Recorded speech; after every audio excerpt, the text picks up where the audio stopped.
Bueno, bos días, benvidos a un novo vídeo cos Micoides. Hoxe vamos a facer un xogo que me parece, a verdad, bastante... creo que vai ser entretido, ou polo menos permitirá pasar o tempo de alguna forma, xa que estamos nuns días de encerramento. Bueno, pois que mellor maneira que pase o tempo que xogar. Basicamente vai ser unha especie de quiz, un tag ou chamadelle como queirades, seguindo un pouco pois a idea que tuvo a Lobeira Today. Recomendo vos esa canle, pues, a verdad que a mí personalmente gustan moito. Pois iso, creo que unha boa iniciativa, e desde aquí pois eu tamén o vou facer. Nada máis, imos ver as preguntas e a medida que vayan pasando, podelas responder e deixalas nos comentarios, e a vosa resposta, e a medida que vayamos avanzando pois ides tendo diferentes clips coa resposta correcta nas que eu aparecerei falando.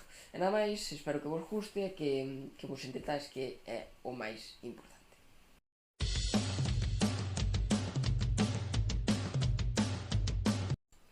A resposta correcta é coronavirus, a B, posto que ao tratarse dun cultismo debe empregarse tal cal como procede do latín, e polo tanto neste caso pois vai a levar a N, pois porque é o nome dunha enfermidade. E neste caso pois non é como que evoluciona, o sea, é un cultismo, non? Entón non evoluciona a palabra as propias adaptacións que ten o idioma.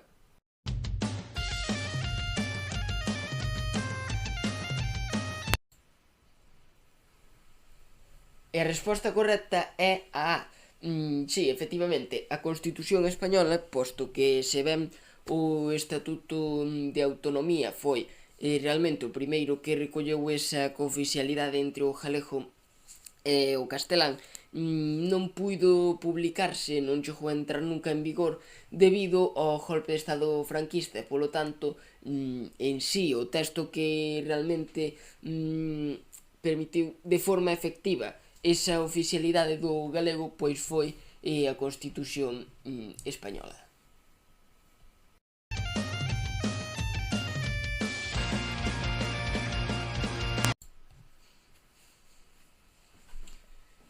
E a resposta correcta neste caso é a D.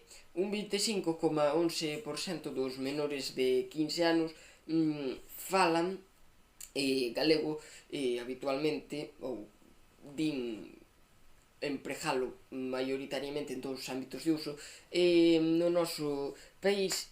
Polo tanto, podemos ver que os datos neste caso son un pouco preocupantes, por non dicir bastante tirando moito, xa que basicamente o idioma pervive pois nos novos falantes e polo tanto nas novas xeracións.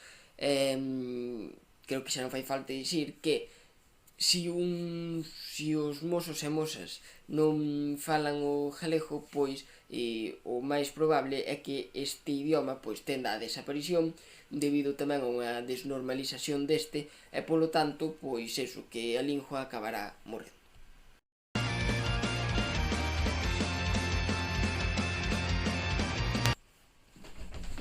E a resposta correcta neste caso é a C, Herdeiros da Cruz. Bueno, foi un grupo fundado no 1992, mentres que Ruxe Ruxe foi no 96, e despois outros máis posteriores, Bastards on Parade, foi no 2007, e xa Son da Rúa pois é un dos máis recientes, que se constituiu no 2016.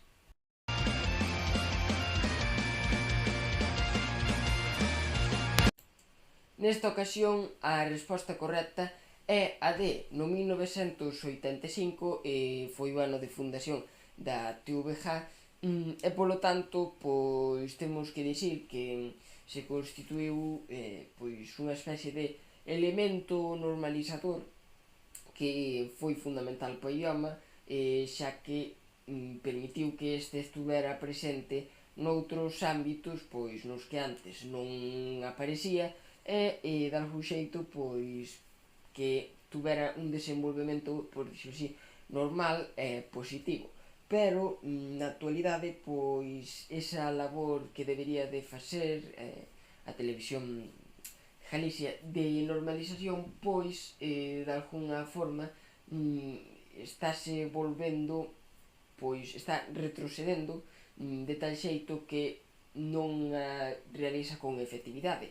É por iso que cada venres, bueno, se leva, non sei por que número vai actualmente, pero xa van uns cuantos, realizan iso que se coñece como venres negros, que son unha especie de reivindicacións para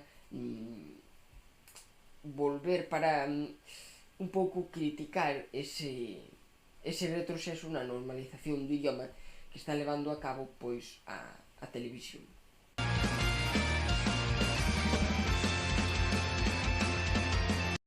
E xa por último, para rematar, e dando aquí pois unha pregunta extra, e debemos dicir que a resposta correcta neste caso, esta sexta pregunta, é a A.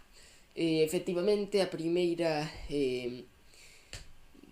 a muller galega que hai neste caso é Ángela Alvariño, foi pois a primeira muller galega que se embarcou nun buque británico e polo tanto se dedicou, bueno, embarcouse baixo uns preceptos científicos e se dedicou ao estudo de forma científica do zooplancton das augas do mar. Desto pois nada máis que dicir, a resposta correcta A. Máis nada, ata aquí o vídeo de hoxe, espero que vos gustare, se foi así, pois podes deixar un like. Dicir, pois, que nestes duros días de confinamento espero que isto, pois, vos permita pasar un momento entretido e un pouco, pois, coñecer máis sobre a nosa historia. Non sei cando volverei a subir un vídeo, pero se cadra, pois, un día destes volvemos a ter outro, ou se non deixámoslo, pois, máis para adiante no verán, ou cando sexa. Así que nada, espero que o paseis ben, cada vez queda menos, así que diante non salir da casa.